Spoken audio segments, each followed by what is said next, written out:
जून 2015 में भारतीय सेना के लगभग 70 कमांडोज की एक टीम ने म्यांमार के जंगलों में एक सर्जिकल स्ट्राइक चलाया था।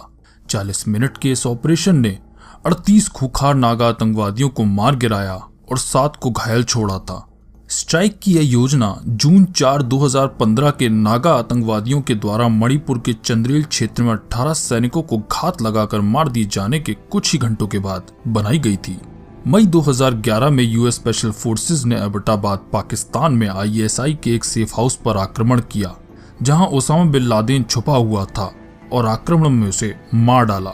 नेपच्यून स्पीयर या जेरोनिमो के कोड के नाम से सीआईए के नेतृत्व में इस ऑपरेशन को यूएस नेवी सील्स के द्वारा चलाया गया था। इजराइल डिफेंस फोर्सेस के द्वारा युगांडा हवाई अड्डे पर प्रसिद्ध हॉस्टेज रेस्क्यू मिशन को इतिहास में सबसे क्लिनिकल सर्जिकल स्ट्राइक के रूप में याद किया जाता है। जून 1976 में popular front for the liberation of Palestine के सदस्यों ने एयर फ्रांस के एक वायुयान को हाईजैक करके युगांडा के एंटबी हवाई अड्डे पर उतरने के लिए मजबूर किया। जब युगांडा के तत्कालीन तानाशाह ईदी अमीन ने बंधकों को छुड़ाने के लिए कोई भी प्रयास नहीं किया, तब आईडीएफ ने हस्तक्षेप करने की ठानी। यह स्ट्राइक 100 इजरायली कमांडोज के द्वारा किया गया था और इसकी समाप्ति पर सभी आतंकवादी मारे गए और 3 के अतिरिक्त सभी यात्रियों को छुड़ा लिया गया। 1961 में US president John F Kennedy ने सीआईए के नेतृत्व में बे ऑफ पिग्स से 1400 क्यूबन निर्वासितों के द्वारा क्यूबा पर आक्रमण का आदेश दिया था। फिदेल कास्त्रो की सरकार का तख्ता पलट करने के लिए सैनिक मिशन का असफल समापन हुआ, जिसमें 100 से अधिक सैनिक मारे गए और 1200 क्यूबन निर्वासित पकड़े गए। नवंबर 1979 में कुछ ईरानी विद्यार्थियों ने ईरान की राजधानी तेहरान के यूएस दूतावास से 53 अमेरिकियों को बंधक बना लिया था। तत्कालीन यूएस राष्ट्रपति जिमी कार्टर ने गुप्त रेस्क्यू मिशन की पहल की, तथापि ऑपरेशन ईगल क्लॉ की समाप्ति अमेरिकियों के लिए पूर्ण विफलता में हुई। स्पेशल फोर्सेस की टुकड़ी बालू के तूफान में फंस गई थी। निकाले जाने के दौरान उन्हें आग का सामना करना पड़ा और दुर्घटना में एक हेलीकॉप्टर भी खोना पड़ा। अंत में 8 अमेरिकी सैनिक मारे गए और बंधकों में से किसी को भी छुड़ाया नहीं जा सका। कदाचित इस असफल सर्जिकल स्ट्राइक का मूल्य कार्टर को अपने राष्ट्रपति पद से चुकाना पड़ा था।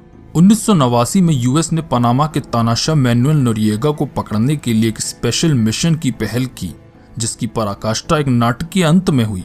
यूएस नेवी सील्स ने नोरिएगा को एक रोमन कैथोलिक फैसिलिटी में घेर लिया था। गोलियों के भारी आदान प्रदान के बाद गन्स एंड रोजेस और क्लैश के गानों को ऊंची आवाज में बजाए जाने से तंग होकर नोरिएगा ने समर्पण कर दिया।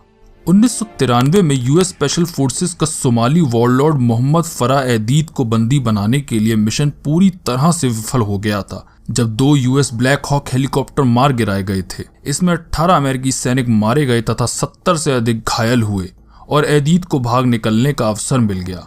जहां यह ऑपरेशन असफल रहा था, आगे चलकर यह ब्लैक हॉक डाउन नामक लोकप्रिय बुक और मूवी बन गया। अप्रैल 2003 में अमेरिकी सैनिक जेसिका लिंच इराकी फोर्सेस को द्वारा पकड़ी गई, जब नासीरिया में एक आक्रमण में उनकी कॉन्वॉय को तहस नहस कर दिया गया था। 9 दिन बाद अमेरिकी स्पेशल फोर्सेस ने एक अस्पताल पर आक्रमण किया, जहां उन्हें रखा गया था और उन्हें छुड़ा लिया। उन्हें वहां 8 यूएस सैनिकों की लाशें भी मिली। मार्च 2003 में 3 आतंकवादी संदिग्धों को पकड़ने के लिए सीआईए ने पाकिस्तान में एक सर्जिकल स्ट्राइक का नेतृत्व किया। आतंकवादी संदिग्धों में खालिद शेख मोहम्मद भी सम्मिलित था, जिसे 9/11 के मुख्य योजना निर्माताओं में से एक माना जाता है। स्ट्राइक रावलपिंडी में किया गया था और खालिद शेख मोहम्मद को पकड़कर पूछताछ के लिए गुंटानामो बे के डिटेंशन फैसिलिटी में ले जाया गया। जून 2006 में यूएस एयरफोर्स ने इराक में अल कायदा के मुख्य अबू मुसाब